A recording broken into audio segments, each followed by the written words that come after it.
말씀 스가랴 1장 12절 13절 두 절 말씀입니다. 여호와의 천사가 대답하여 이르되 만군의 여호와여 여호와께서 언제까지 예루살렘과 유다 성읍들을 불쌍히 여기지 아니하려 하시나이까. 이를 노하신 지 70년이 되었나이다 하매 여호와께서 내게 말하는 천사에게 선한 말씀 위로하는 말씀으로 대답하시더라. 하나님의 말씀이 스가랴 선지자에게 임했습니다. 하나님의 말씀은 어느 순간에 갑작스럽게 우리에게 임합니다. 하나님은 예전에도 그렇고 오늘도 그렇고 또 내일도 그렇고 항상 우리에게 말씀하시는 하나님입니다. 우리에게 말씀하시는 하나님의 음성을 들을 준비가 영적인 우리의 준비가 되어 있어야 됩니다. 왜냐하면 언제 어디서 어떻게 주님이 우리에게 말씀하실지 모르기 때문입니다. 다리오 왕 2년 8개월째 때에 하나님의 말씀이 스가랴에게 임했습니다. 그리고 오늘 본문 말씀 다리오 왕 2년 11개월 그러니까 석 달 후에 다시 주의 말씀이 스가랴에게 임했습니다. 두 번째 하나님의 말씀이 스가랴에게 임했을 때에 당시 시대적 상황을 잠시 살펴볼 필요가 있습니다. 우선 한 달 전쯤에 하나님의 성전, 그러니까 예루살렘 성전의 기초가 마침내 놓였습니다. 그 전에 이미 예루살렘으로 올라와서 성전이 지으려 했지만 수없이 많은 방해들로 인해서 지친 것이 중단되었다가 마침내 학개서 2장에 보면 하나님의 성전의 파운데이션이 놓여졌다라고 말을 합니다. 그리고 이 당시 국제 정세가 매우 안정이 되었습니다. 다리오는 원래 왕위 계승자가 아니었으나 쿠데타를 일으켜서 그가 왕이 되었습니다.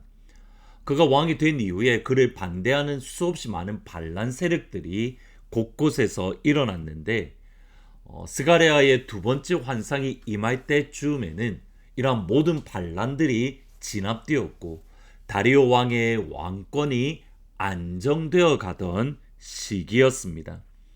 이때에 그가 보았던 환상, 스가랴에게 주님이 보여주셨던 환상이 오늘 본문의 말씀입니다. 8절에 보시면 내가 밤에 보니 한 사람이 붉은 말을 타고 골짜기 속 화석류 나무 사이에 섰고 그 뒤에는 붉은 말과 자줏빛 말과 백마가 있기로. 스가랴는 협곡 그러니까 깊음 속에 화석류 나무들 사이에 선 여러 말 탄 사람을 보았습니다. 그 뒤로 붉은 말, 자줏빛 말 그리고 백마를 그가 발견했습니다.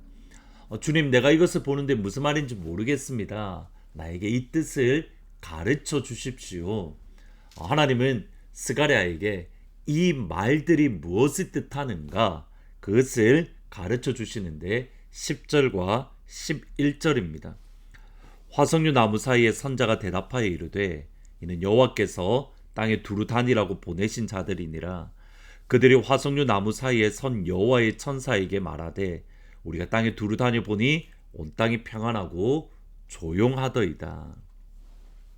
열방을 두루 다니며 열방이 어떠한지 하나님을 사랑하고 하나님을 예배하고 하나님의 이름을 찬양하고 또 그런 가운데에 평안한 가운데 있는지 아니면 하나님을 멀리 떠나고 하나님을 대적하고 반역하고 그러므로 다툼과 불평과 또 시기와 분쟁이 그리고 비난이 가득한지 그것을 정탐하려고 하나님께서 보내신 자들이라는 겁니다.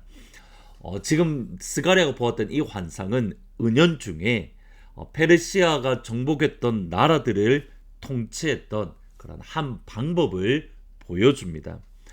페르시아라는 나라는 거대한 제국을 건설한 이후에 정복했던 나라들 또는 정복했던 지역들을 효과적으로 또는 효율적으로 통치하기 위해서 또는 중앙정부의 명령을 빠르게 집행하게 하기 위해서 페르시아의 도시를 중심으로 각 지역으로 뻗어나가는 도로를 건설하고 또 기존에 있던 도로들을 정비했습니다. 그리고 곳곳에 소위 왕의 눈 또는 왕의 귀라고 지칭하는 그러한 관리들 또는 총독들을 파송을 하고 임명을 했습니다. 그들을 통해서 그 지역에 혹시 반란이라도 일어나는 조짐이 보이면 빠르게 말을 통해서 중앙정부, 그러니까 도로를 통해서 중앙정부에 알리고 그 반란을 진압할 수 있는 그러한 장치를 만들었습니다. 그러니까 지역을 알 수 있도록 도로를 만들고 왕의 눈, 왕의 귀라는 직분을 그러니까 관리를 임명하고 그들을 통해서 지역 상황을 빠르게 확인할 수 있도록 하는 것. 그러니까 오늘날로 표현하면 그냥 인터넷망을 빨리 설치했다라고 보시면 됩니다. 지금 스가랴가 보고 있는 것은 당시 페르시아가 만들었던 제도와 비슷한 것으로 이것이 가지는 중요한 의미가 있습니다. 언뜻 보기에는 페르시아가 각 나라 지역을 정확하게 파악을 하고 각 나라를 다스리는 것처럼 보입니다. 그러나 실제로 그것보다 더 분명한 정보, 더 분명한 것을 확인할 수 있는 법, 또는 그 더 분명한 것을 알고 계신 분이 누구냐면 우리 하나님이라는 겁니다. 하나님이 각 나라 족속 백성 방언에 하나님께서 하나님의 사람을 보내고 천사들을 보내어서 그들의 상황이 어떻고 그들의 형편이 어떻고 그들이 하나님을 대적하는지 하나님을 사랑하는지 그들이 감사하는지 그들이 불평하는지 하나님 앞에 기뻐하는지 아니면 근심에 쌓여 있는지 우리 주님께서 가장 분명하게 가장 정확하게 알고 계신다는 겁니다. 실제로 주님께서 때로는 이 땅에 직접 내려오실 때가 있습니다. 예를 들면 소돔과 고모라에게 내려오셔서 이들이 직접 하나님께서 그들의 영적 상황을 파악을 하십니다. 거슬러 올라가면 바벨탑을 쌓을 때에 그들이 어떠한가를 우리 주님은 보고 계셨습니다. 스가랴가 보았던 환상을 그 속에서 하나님의 사람들이 이렇게 말합니다. 그 땅이 조용하고 평안하더이다. 다리오 왕 시대 때에 이제 반란이 진압되고 왕권이 안정되었던 것을 뜻하는 겁니다. 이것을 깨달았던 스가랴는 여기에 대해서 마음이 사실은 불편했습니다. 11절에 보시면 우리가 온 땅에 두루다녀 보니 온 땅이 평안하고 조용하더이다. 여기에 대해서 12절에 스가랴가 이렇게 말합니다. 여호와의 천사가 대답하여 이르되 만군의 여호와여, 여호와께서 언제까지 예루살렘과 유다 성읍들을 불쌍히 여기지 아니하시려 하나이까? 이를 노하신 지 70년이 되었나이다. 하나님, 세상은 안정적이라면 예루살렘은 어떻습니까? 하나님의 성전이 있는 곳, 하나님을 예배하는 곳, 하나님이 선택하신 곳 예루살렘은 어떻게 되는 겁니까? 여기에 가운데 하나님의 찬양이 있어야 되고 주님이 주시는 평강이 있어야 되는데 페르시아가 저렇게 강력하면 하나님, 예루살렘은 어떻게 회복될 수 있습니까? 예전 예레미야 선지자를 통하여 말씀하셨던 70년 후에 회복시킬 것이다. 주님의 약속은 어디에 있는 겁니까? 이것이 하나님의 사람들이 가지는 질문 중에 하나입니다. 하나님의 말씀, 하나님의 약속과 현실이 전혀 다르게 흘러갈 때에 주님은 분명히 은혜를 주시고 불쌍히 여겨주시고 생명을 주신다 했는데 오히려 상황은 더욱더 악화되어져 가고 하나님으로부터 멀어지는 듯 보이고 하나님의 은혜는 끊어진 듯 보이는 그 상황. 여러분, 이때가 하나님의 은혜를 받을 때입니다. 12절 13절을 연결해서 읽으면 이렇습니다. 여호와의 천사가 대답하여 이르되 만군의 여호와여, 여호와께서 언제까지 예루살렘과 유다 성읍들을 불쌍히 여기지 아니하려 하시나이까? 이를 노하신 지 70년이 되었나이다. 13절에 여호와께서 내게 말하는 천사에게 선한 말씀, 위로하는 말씀으로 대답하더라.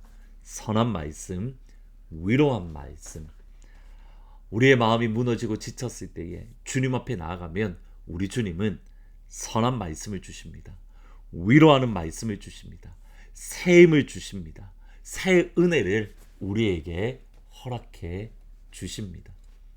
그 주님 앞에 오늘 그 예수님 앞에 나아가 주님께서 선한 말씀으로 우리에게 말씀하여 주시기를, 주님께서 위로하는 말씀으로 우리를 위로해 주시는 그런 복된 오늘 하루가 될 수 있도록 우리의 상한 마음을 가지고 주님 앞에 나아가면 주님은 우리를 위로하시고 우리에게 선한 말씀을 허락해 주실 줄 믿습니다. 선한 말씀과 위로하는 말씀을 경험하는 귀한 오늘 하루가 되기를 주님의 이름으로 축원합니다. 기도하십니다. 주님, 우리에게 주어진 상황을 보며 주님 은혜 베푸기를 잊으셨습니까? 우리에게 긍휼 베푸기를 잊으셨습니까? 가슴이 답답하고 마음이 무너집니다. 이 마음을 가지고 주님 앞에 나아갑니다.